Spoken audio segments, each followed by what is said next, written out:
a mistake. Many people would argue that the US actually saw the rise of ISIL coming and turned a blind eye, or even encouraged it as a counterpoint to Assad. And a secret analysis by the agency you ran, the Defense Intelligence Agency, in August 2012 said, and I quote, "There is the possibility of establishing a declared or undeclared Salafist," it's not secret anymore, it was released under FOI. The quote is, "There is the possibility of establishing a declared or undeclared Salafist principality in eastern Syria, and this is exactly what the supporting powers to the opposition want in order to isolate the Syrian regime." The US saw the ISIL caliphate coming and did nothing.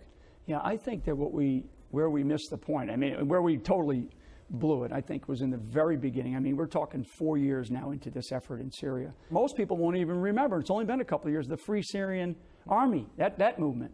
I mean, where are they today? Al-Nusra, where are they today? And how much have they changed? When you don't get in and help somebody, they're going to find other means to achieve their goals. And I think right now what we have allowed is... Hold on, you were helping them in 2012. We've allowed this extremist... You know, these extremist militants to come in. But why did you allow them to do that, General? You were in post. You were the head of the Defense Intelligence Agency. Well, those are policy. I took the liberty of printing out that document. Yeah. This is the memo I quoted from. Did you see this document in 2012? Was this come across your table? Yeah. I paid very close attention to all this. So when you saw this, did you not pick up a phone and saying, what on earth are we doing supporting these Syrian rebels? That kind of information is presented, and what did you do about it? Those become, I argued about it. Did you say we shouldn't be supporting these groups? I did. I mean, we argued about the different groups that were there, and we said, you know, who is it that is involved here? And I will tell you that I do believe that the intelligence was very clear.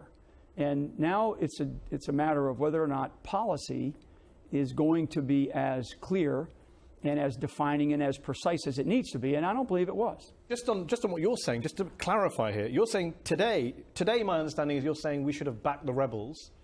You're saying in government you agreed with this analyst. We should have done more earlier on in this effort, you know, than we did. But in 2012, which was 3 years ago, let's just be clear, just for the sake of our viewers. In 2012, your agency was saying, quote, "The Salafists, the Muslim Brotherhood, and Al-Qaeda in Iraq are the major forces driving the insurgency in Syria." In 2012, the US was helping coordinate arms transfers to those same groups. Why did you not stop that if you're worried about the rise of quote-unquote Islamic extremism? I mean, I hate to say it's not my job, but my job was to ensure that the accuracy of our intelligence that was being presented was as good as it could be.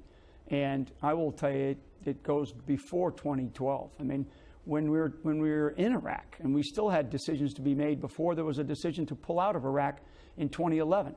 I mean, it was very clear what we were going to face. Well, I admire your frankness on this subject. Very clear what we were going to face. Let me just, before we move on, just to clarify once more. You are basically saying that even in government at the time, you knew those groups were around, you saw this analysis, and you were arguing against it. But who wasn't listening?